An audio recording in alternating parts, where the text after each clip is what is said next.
Morning student, now we discuss classification of matter. Matter is classified into two bases, okay?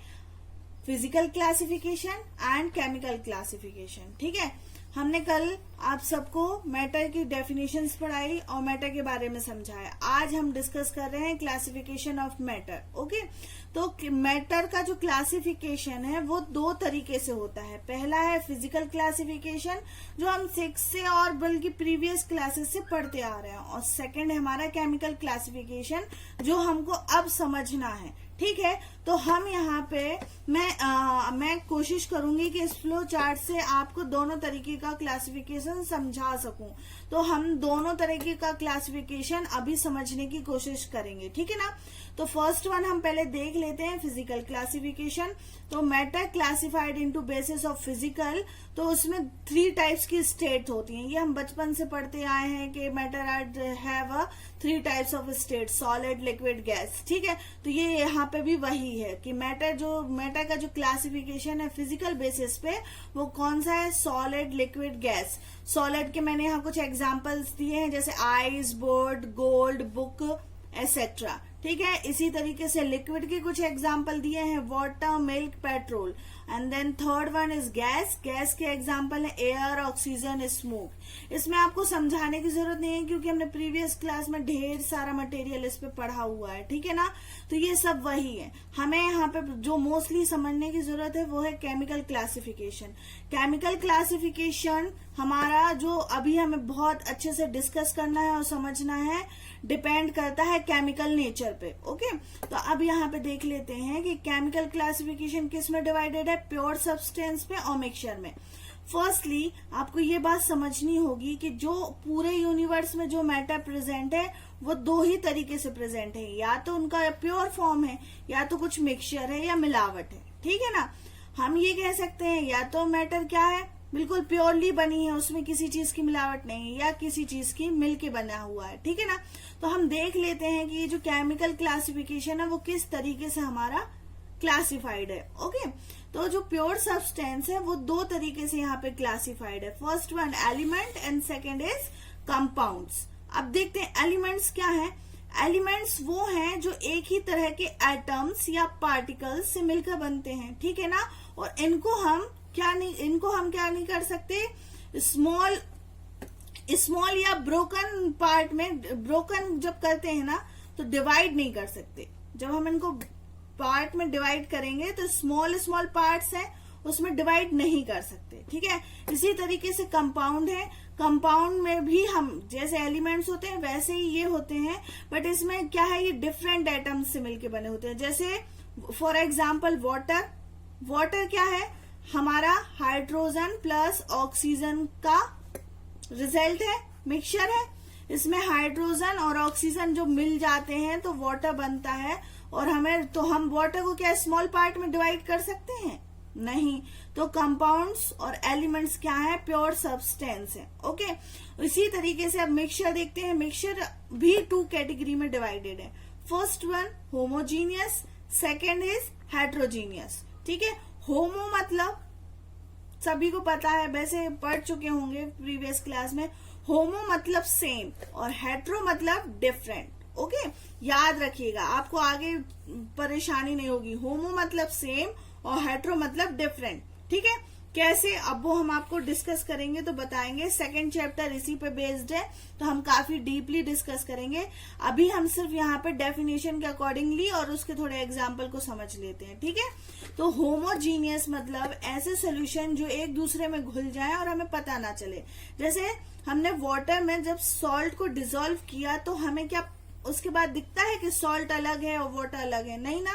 तो water में क्या हो गया, salt completely dissolve हो गया. दैट मीन्स वो होमो सेम हो गया, एक दूसरे में समा गए, मतलब सेम हो गए. इसी तरीके से हेट्रो, हमने बोला हेट्रो मतलब डिफरेंट. तो इसका एग्जांपल देख लेते हैं, sand plus water solution. That means हमने वाटर में किसको डिसॉल्व किया है, सैंड को. बट सैंड कभी डिसॉल्व नहीं होती ना. तो इसीलिए जब हमने वाटर और सैंड का सॉल्यूशन बनाया तो वो दोनों अलग अलग हैं सॉल्यूशन में ही बट अलग अलग हैं. तो that is called heterogeneous. Understand. ठीक है, इतना समझ में आया. इसके बाद हम देखते हैं, हमने आपको यहाँ पे कुछ और एलिमेंट्स की यहाँ पे कुछ और पार्ट्स में डिवाइड किया हुआ है, तो हम देख लेते हैं वो कौन से हैं। एलिमेंट्स को हमने डिवाइड किया है, first one metals, second is non metals and third one metalloids.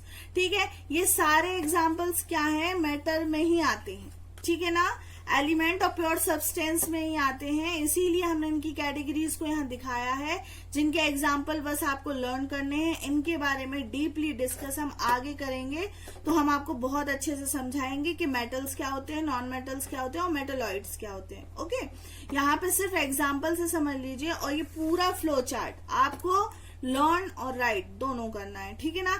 जब तक आप दिमाग में इस वाले फ्लो चार्ट को नहीं रखेंगे, आपको समझ में नहीं आने वाला कि मैटर क्या है, मैटर का क्लासिफिकेशन क्या है, और फिर ये सॉलिड लिक्विड्स का कहाँ यूज है, फिर केमिकल क्लासिफिकेशन कहाँ है। वैसे हमने आपको जो कल क्वेश्चन दिया था असाइनमेंट में, वो मोस्ट ऑफ स्टूडेंट ने गलत किया, क्योंकि उन्हें समझ में ही नहीं आ रहा था कि हमने उनको क्या दिया है। हमने उनको चेंज नहीं दिया था, फिजिकल चेंज और केमिकल चेंज लिख रहे थे मोस्ट ऑफ बच्चे, और कुछ अलग अलग चीजें लिख रहे थे, डिफरेंट एग्जाम्पल्स। हमने आपको बोला था नेचर देखना है। नेचर का मतलब होता है कि आपको देखना था कि वो सॉलिड है कि लिक्विड। जैसे अगर आप एग्जाम्पल दे रहे थे चेयर, चेयर तो सभी के आसपास प्रेजेंट होगी ना, तो चेयर क्या है, सॉलिड है, ठीक है। तो चेयर क्या है, उसका फिजिकल नेचर क्या है, सॉलिड है, और केमिकल नेचर वो किससे बनी है। केमिकल नेचर में आपको बताना था कि प्योर सब्सटेंस है या मिक्सचर है, और मिक्सचर है तो किससे बनी है, प्योर सब्सटेंस है तो किससे बनी है। आपको कुछ इस तरीके से उसका आंसर देना था, पर मोस्ट ऑफ स्टूडेंट ने उसका गलत आंसर दिया, ठीक है। अब आप लोग उसको फिर से करिएगा और मुझे दिखाइएगा, ठीक है। अब आगे चलते हैं, हम देखते हैं फिजिकल क्लासिफिकेशन को। अभी हमने दोनों तरीके की क्लासिफिकेशन को शॉर्ट में समझा, ठीक है ना। अब हम इसी को थोड़ा सा डिटेल में डिस्कस करते हैं कि आखिर ये चीज है क्या, ठीक है। फिजिकल क्लासिफिकेशन में फर्स्ट वन था सॉलिड स्टेट, ठीक है।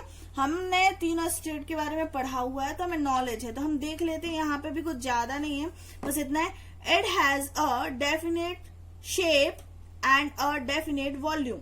मतलब हम ये कह सकते हैं जो सॉलिड स्टेट है उसमें क्या है, एक डेफिनेट फिक्स्ड क्या है, शेप एंड वॉल्यूम। ओके, उसी के साथ इसमें कुछ प्रॉपर्टीज भी दी हैं सॉलिड्स की, तो देख लेते हैं। हमें भी पता है कि solids have fixed shape and volume, तो ये सबको पता है कि एक सॉलिड होता है ना, उसके जो पार्टिकल्स होते हैं बिल्कुल फिक्स्ड होते हैं, सब पास पास होते हैं, ठीक है। और फिर दूसरा उसका क्या है, high attraction force between particle. हाँ, ये बात थोड़ी नई है, अट्रैक्शन फोर्स।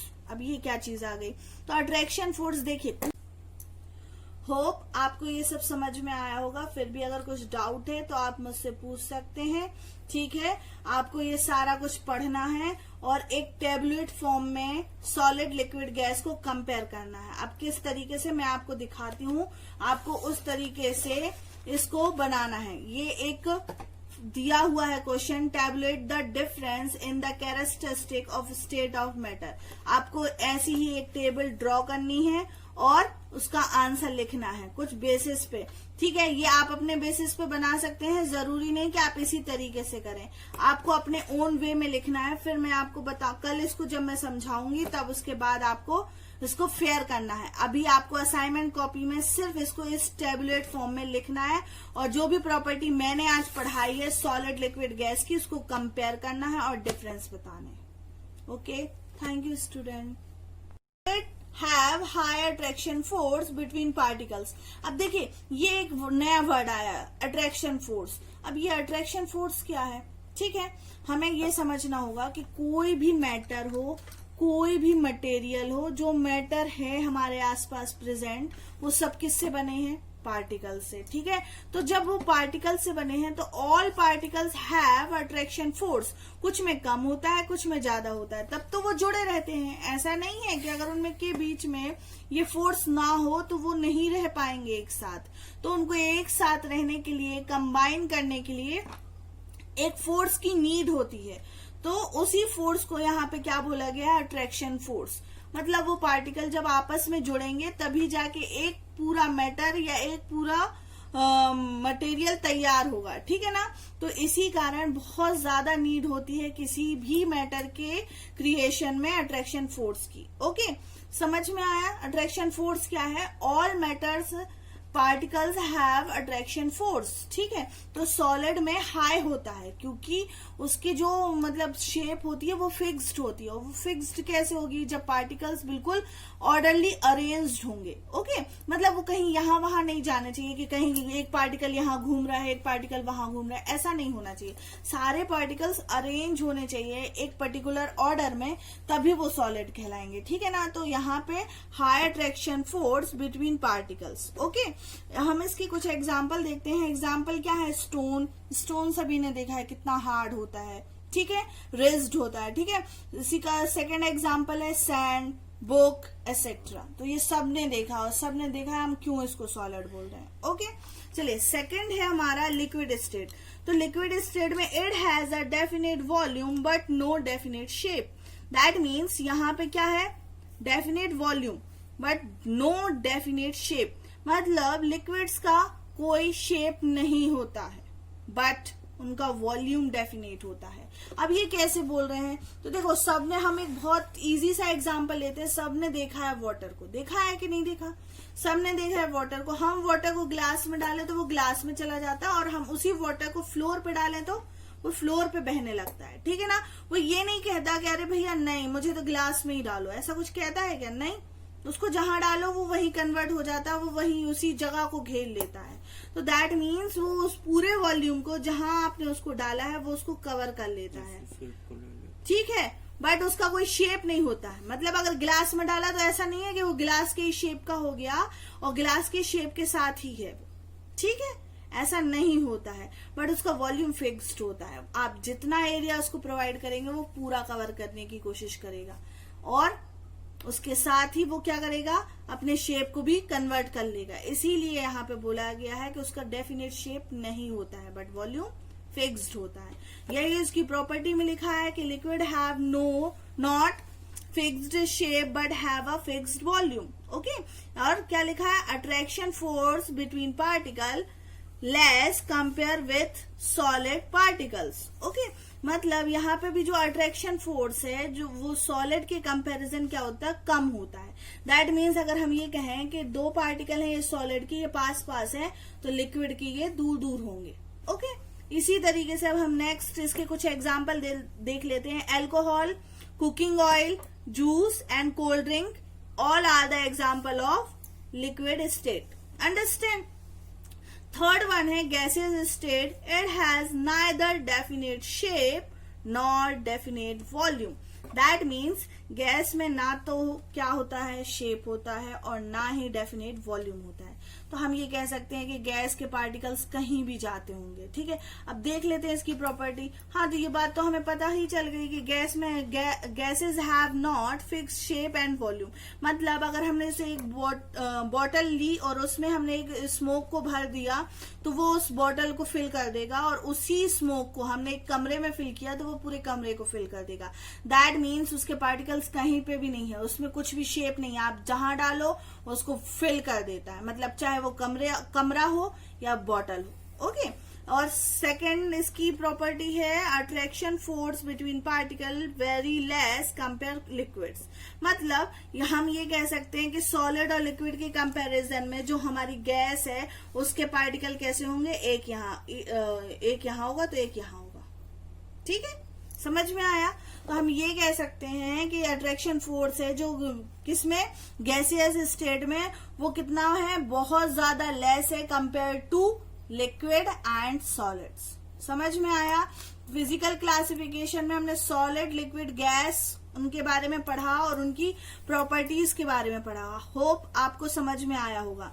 इसके भी कुछ एग्जाम्पल हैं गैसियस के, जैसे nitrogen, hydrogen, ammonia, CO2 etcetera. Okay, चलिए लास्ट हम थोड़ा सा देख लेते हैं comparison of solid, liquid and gas by the diagram. तो अभी हम आपको यहाँ समझा रहे थे कि ऐसा हो सकता है, तो हम डायग्राम के थ्रू भी देख सकते हैं। ये देखिए हमने कुछ ड्रॉ किया हुआ है। सॉलिड में जो पार्टिकल्स हैं वो कितने पास पास हैं, यहाँ पे बिल्कुल स्पेस नहीं है। But compare to solid, liquid के पार्टिकल्स देखिए कितने दूर दूर हैं, ठीक है। और कंपेयर टू लिक्विड, गैस के पार्टिकल्स देखिए कितने ज्यादा दूर दूर हैं। समझ में आया? तो जिस अट्रैक्शन फोर्स की हम बात कर रहे थे वो इन पार्टिकल्स के बीच में होता है। सबसे ज्यादा स्ट्रॉन्ग कहाँ है? सॉलिड में, उसके बाद लिक्विड में, और उसके बाद गैसेस में। सबसे ज्यादा कम कहाँ पे है? गैसेस में। होप आपको ये सब समझ में आया होगा। फिर भी अगर कुछ डाउट है तो आप मुझसे पूछ सकते हैं, ठीक है। आपको ये सारा कुछ पढ़ना है और एक टेबलेट फॉर्म में सॉलिड लिक्विड गैस को कंपेयर करना है। अब किस तरीके से मैं आपको दिखाती हूँ, आपको उस तरीके से इसको बनाना है। ये एक दिया हुआ है question, tabulate the difference in the characteristic of state of matter. आपको ऐसी ही एक टेबल ड्रॉ करनी है और उसका आंसर लिखना है कुछ बेसिस पे, ठीक है। ये आप अपने बेसिस पे बना सकते हैं, जरूरी नहीं कि आप इसी तरीके से करें, आपको अपने ओन वे में लिखना है। फिर मैं आपको कल इसको जब मैं समझाऊंगी तब उसके बाद आपको इसको फेयर करना है। अभी आपको असाइनमेंट कॉपी में सिर्फ इसको इस टेबुलेट फॉर्म में लिखना है और जो भी प्रॉपर्टी मैंने आज पढ़ाई है सॉलिड लिक्विड गैस की, उसको कंपेयर करना है और डिफरेंस बताना है। Okay, thank you student.